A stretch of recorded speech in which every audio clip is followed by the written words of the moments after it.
When the newly built two-family house was finally completed, my mother-in-law said to me bluntly, "You're no longer needed, so please leave. We actually didn't prepare a room for you." While I pretended to be surprised, my husband had already presented the divorce papers. "Look, the divorce papers." "Happy? I will get this house in the property division." He looked at me with satisfaction, and I maintained my composure while accepting the divorce papers with a smile. I'm finally free. Pretending not to know anything for so long was really exhausting. My husband was taken aback when he saw me answer in such a relaxed manner. "What?" I decided to reveal the truth to my oblivious husband.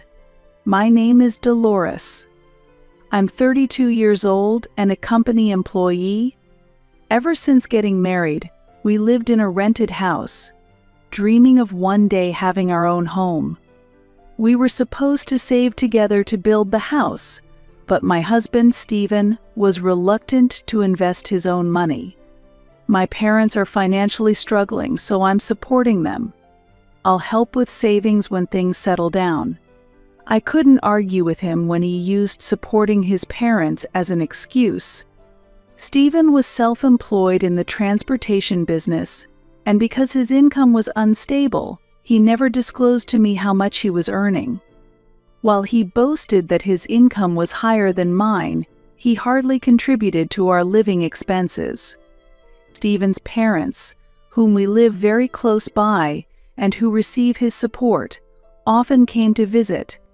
Stephen's sister also lived in his parents' home, and as she worked from home, she frequently showed up with them.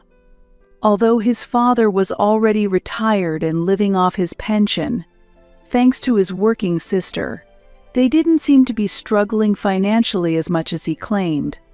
His travel-loving parents often went on trips, and I had been curious about where their travel funds came from. Moreover, during the times his parents were traveling, his sister often came to our house to eat, which has been a source of concern. "I was too busy today to prepare a decent meal, so I'll eat here," his sister would say, waiting for me to come home. Although it was convenient because our homes are close, it was troublesome that she wanted to have dinner at our house almost every night, and she was waiting for me the following day as well. When I prepared dinner for Stephen's sister, she openly showed her dissatisfaction. "This is the same dish as yesterday. I was hoping for something different. I want to eat steak," she said. Her complaints about the meal I had prepared amidst my busy schedule made me angry. Despite her dissatisfaction, Stephen's sister finished all the food and left, expecting a special feast the next day. That day, when Stephen returned home, I exploded in anger at him. "Your sister came for dinner again today, complaining while demanding that I serve steak or prepare extravagant meals. Why do I have to take care of her dinner?" As I spoke with anger, Stephen responded as if it was none of his business. "Don't tell me, tell her directly. Where she eats is not my concern." His response only intensified my anger. I was disappointed once again to realize that appealing to Stephen, who was weak against his family, was pointless. Realizing that Stephen had no genuine intention to build a new home, preferring his family over our life together, my heart sank. Around that time, I received a call from my brother saying that our father had been rushed to the hospital. My father, still an active company employee, had collapsed during work. "The situation is quite serious, so be prepared," my brother said gravely. "Since our mother passed away, I thought my father was healthy, and the news almost brought me to tears." As I was distraught, my brother asked, "Is Stephen busy?" "At times like this, I wish he would support you, Dolores," he said. Even when I tried to contact my husband, I only received cold responses, making me feel even more alone. "I'm too busy right now and can't leave." Besides, rushing there won't improve your father's condition," said my husband, not offering support even in an emergency. Although my father barely survived, he was still in a critical condition. From the next day, I started visiting the hospital to check on my father after work. This made me return home late, and my mother-in-law spitefully said, "From tomorrow, we will also have dinner here, so come back early. The nurses will take care of your father in the hospital, so there's no need for you to do so much." Although Stephen's sister had dined at our house before, his parents had never made a special effort to come for a meal. It seemed like my mother-in-law deliberately said they would dine at our house because she disliked that I was visiting my father, and this upset me. "Why do you need to have dinner at our house? Isn't it inconvenient for you to come here?" I retorted, trying to contain my anger, but my mother-in-law expressed more anger. "Stephen said we should eat here, so I'm coming reluctantly. If there's a problem, talk to him," she snapped. Even though I couldn't believe that Stephen would say such a thing, when I asked him about it upon his return home, he looked troubled. "Mom said that? If Mom says so, I must obey. So it's settled that you will prepare our dinners from now on," he said, seemingly dissatisfied but unable to oppose his mother's commands. As a result, I became responsible for preparing meals for my in-laws. Disappointed by my husband's attitude of prioritizing his mother's instructions, I began to question our future relationship. When his parents dined at our house, it meant that his sister would join them as well. Therefore, I had to prepare meals for 3 additional people. However, I was certain that my in-laws would complain about the food I made, which weighed heavily on my mind. I was fed up with having to prepare under these circumstances.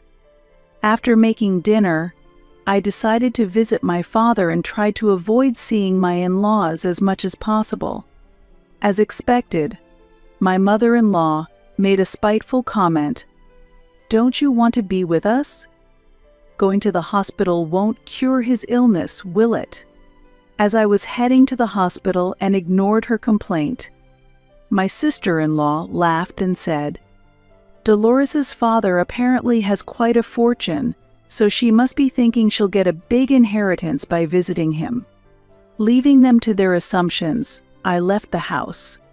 Since my father was hospitalized, my mother-in-law had deliberately left dinner preparations to me, and her indifferent attitude towards my father's health condition irritated me. As my sister-in-law heard through Stephen, my father was indeed wealthy, and the family did own real estate.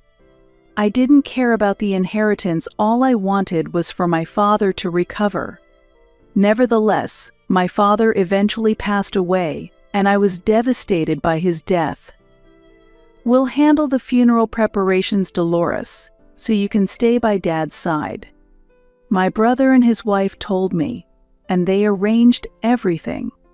I'm grateful that my sister-in-law handled things so efficiently, yet my husband didn't show his face even once. When I informed Stephen over the phone about my father's death, his reaction was unbelievable. "I don't care what happens to your father. What about dinner?" Stephen blurted out. I was speechless at my husband's concern for dinner preparations. Stephen yelled, "Come back home quickly," and hung up the phone. In the end, Stephen did not appear at my father's funeral, and my brother and his wife were displeased with his attitude. How disrespectful of him not to show up at his father-in-law's funeral. He never visited once. What did he really think of Dad? My brother expressed his indignation, and I regretted marrying Stephen. After the funeral, when I returned home, Stephen was inexplicably smiling. "Dolores, what did you inherit? I heard your father had a lot of real estate." He asked about my father's real estate without attending the funeral, and I glared at him angrily. "That's none of your business, is it? And why didn't you come to the funeral?" I demanded. "I hate funerals, they're such a hassle." but I'd like to know the details of the inheritance," he replied almost gleefully.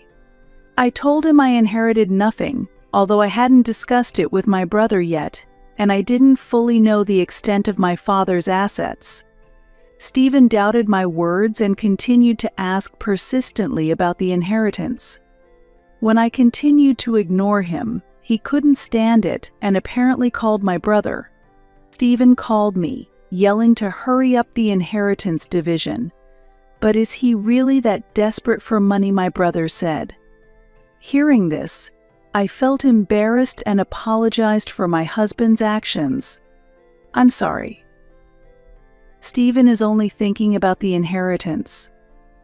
Please don't worry about my share," I told my brother over the phone, feeling guilty as I heard his concerned voice. My brother seemed suspicious of Stephen's abnormal interest in the inheritance. My brother and I decided to exclude Stephen from the discussions about my father's real estate, and we calmly agreed on the inheritance distribution.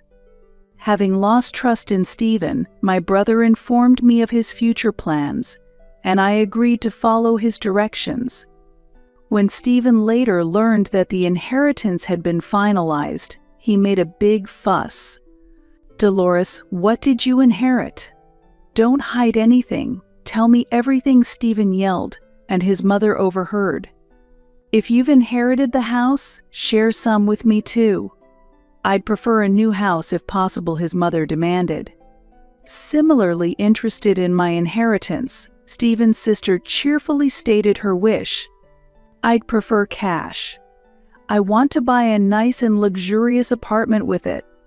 As my in-laws built up their convenient fantasies, I calmly presented the facts. In reality, all I inherited is a vacant lot. Indeed, I did inherit some cash, but why should I have to give it to you? Disappointed by the lack of a new house, Stephen's mother and his sister frowned upon being refused the cash. Upon learning about the land and cash inheritance, Stephen suddenly suggested cheerfully, "Let's build a new house on that land. A duplex would be great. Wouldn't it be wonderful for us all to live together?" Stephen's mother and sister were delighted with his suggestion, and I responded as my brother had instructed. "Understood. Let's build a duplex on the land I inherited," I readily agreed, and Stephen's mother and sister smiled in satisfaction, but his father seemed to realize something and asked, "Dolores, are you sure about this decision? You realize this means you'll be living with us." His usually reserved father seemed surprisingly sharp this time. "Just be quiet. It was because of your low income that we couldn't build a house," Stephen's mother snapped, and his father fell silent as usual. Since the decision to build the duplex, Stephen started coming home late, saying he was busy and his parents stopped showing up at the house as often. Now, I painfully felt the spitefulness of Stephen's mother and sister, who had demanded dinner preparations during my father's hospitalization. When Stephen's mother and sister tried to decide the layout of the duplex on their own, I firmly refused. "I will decide since I am providing the land and funds. We'll go with a standard layout, so rest assured." I skillfully avoided a situation where Stephen's mother and sister would have created a strangely structured house by deciding on the layout themselves. I explained to the disgruntled in-laws that while we would share the entrance, the living areas would be separate, to which Stephen's mother sarcastically retorted, "I'd rather not live with you, Dolores. Dividing the living spaces is better for us." Apparently they were displeased that I was leading the layout planning. Hearing their words, I responded in a low voice, "Don't worry, we won't be living together." My quiet voice wasn't heard by my mother-in-law, but my sister-in-law seemed puzzled and asked me for confirmation. "Did you just say something? Like we won't be living together or don't worry?" When I quickly denied saying anything, my sister-in-law accepted it immediately. As the floor plan was finalized and the construction of the house began, My in-laws were almost daily visitors at the construction site, looking forward to its completion. My sister-in-law, who works from home, often accompanied her mother, seemingly shifting her work hours to the night. As the completion of the duplex approached, Stephen and my in-laws started shopping for new furniture and appliances. New houses need new furniture. Since it's your house, Dolores, could you provide the funds for the furniture and appliances? Stephen suggested, trying to also make me pay for these. I responded apologetically while pretending to be sorry. I'm sorry, but my funds are depleted, so I'd appreciate it if you could handle the furniture and appliance purchases. While Stephen looked perplexed, surprisingly, my mother-in-law supported me. Stephen, arrange for the furniture yourself. Dolores has already done enough by building the duplex. It was hard to suppress my laughter at this unexpected support. Looking forward to life in the new house, Stephen and my in-laws purchased a large amount of furniture and appliances, apparently financing much of it with debt. Close to the completion of the duplex, when we visited the site as a family, my mother and sister-in-law began to boast about the furniture and appliances they had bought. "Are you sure it's okay to borrow so much?" "I definitely can't repay it with my pension," my father-in-law asked anxiously. Unconcerned by his worries, my mother and sister-in-law were optimistic, expecting him to help with the payments. "Stephen has been very busy lately and comes home late, but we can repay the debt soon enough. You should help out a bit too." My mother-in-law told my sister-in-law.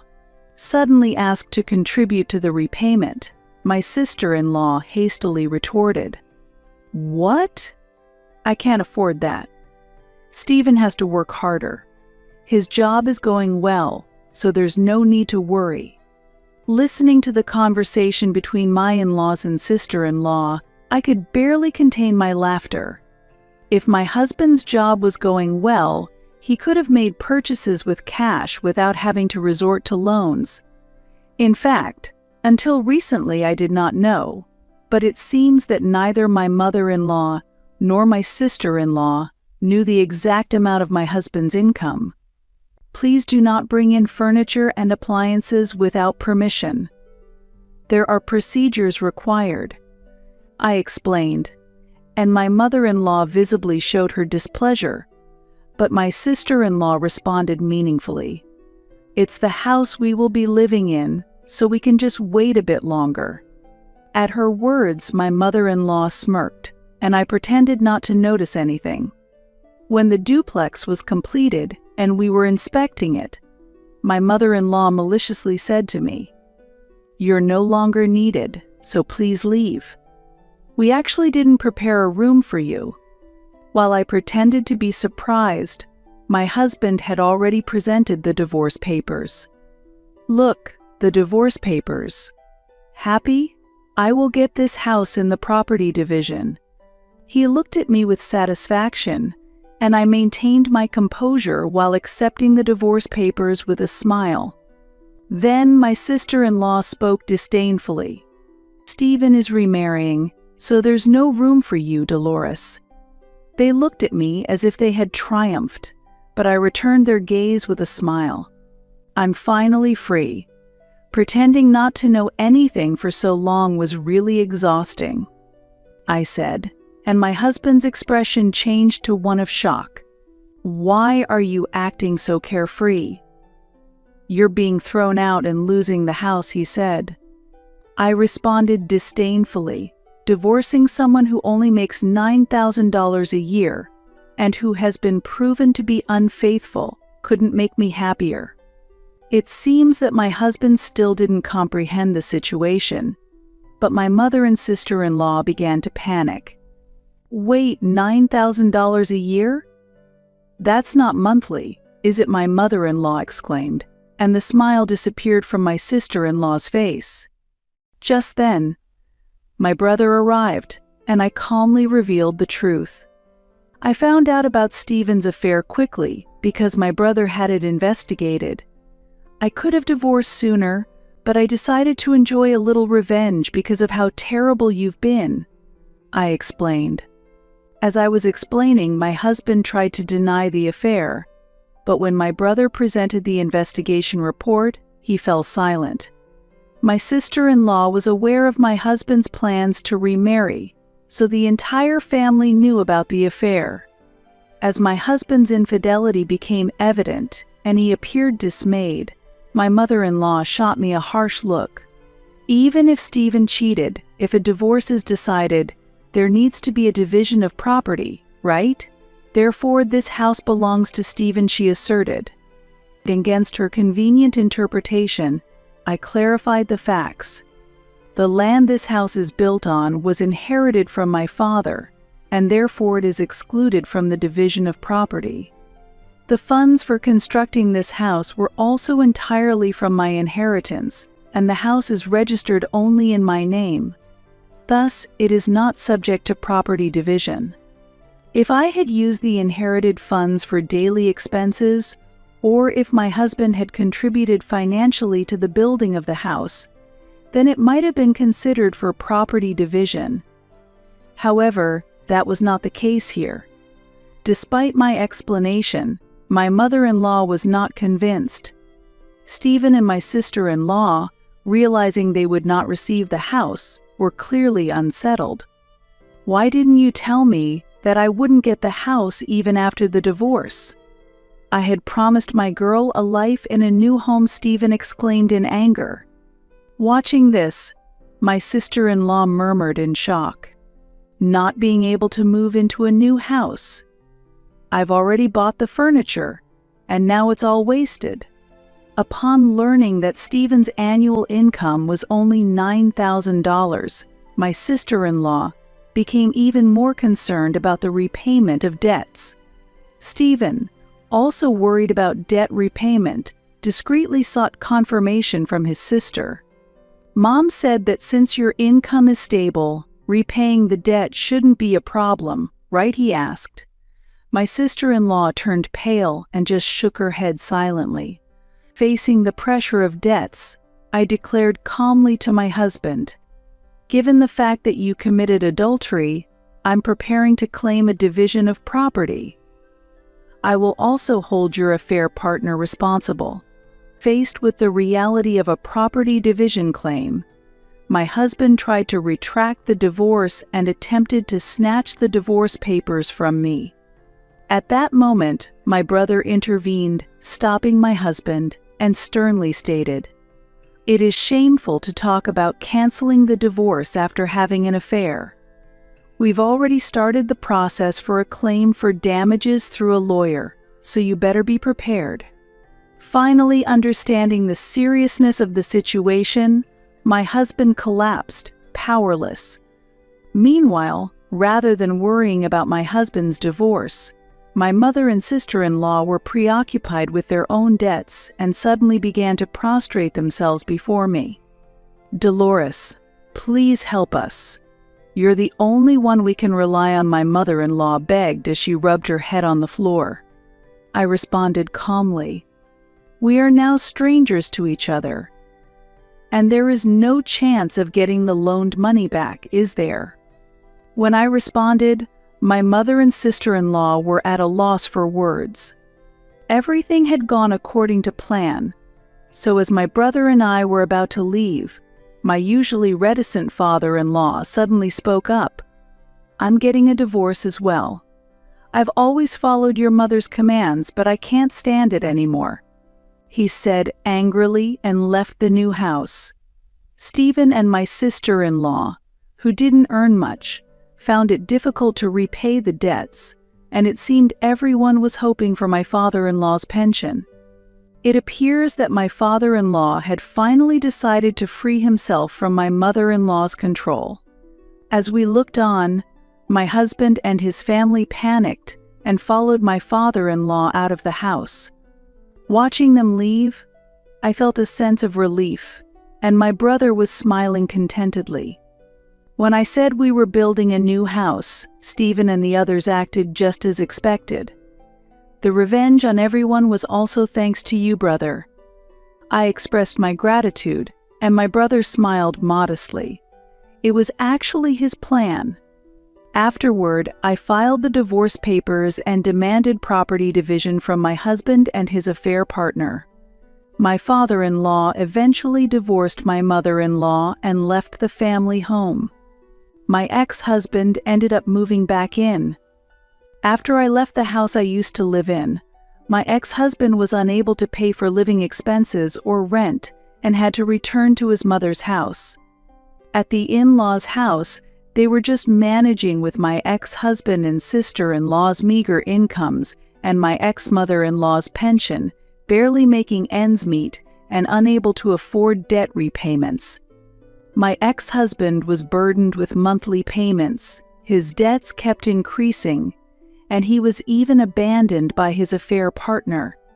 The affair partner, due to financial instability, gave up on marrying my ex-husband, and my ex-mother-in-law had sought support for living expenses and debt repayment, making my ex-husband's situation even tougher. It's natural to dislike living with such a noisy mother and sister-in-law. From the start, I planned to rent out the duplex, and I had already arranged with a real estate agency, with tenants already lined up. I decided to utilize the precious land and funds inherited from my father, starting a new life in a one-room apartment, but with rental income from the duplex. I was living a stable life. Sometimes when I visit my brother and his wife, they ask about the possibility of me remarrying. Since I've failed once, I'm not thinking about marriage for a while. I don't want to go through that trouble again. I responded, and while my brother understood, his wife optimistically suggested, "Don't worry. Next time I'll find someone wonderful for you. Your Father in heaven would be worried to see you alone," she proposed brightly. Moved by her words, I find myself looking forward to a wonderful introduction. Knowing my brother's wife to be a trustworthy person, I'm sure she will make a good choice. While I showed a reserved attitude on the outside, deep down, I was excited about whom I might meet next.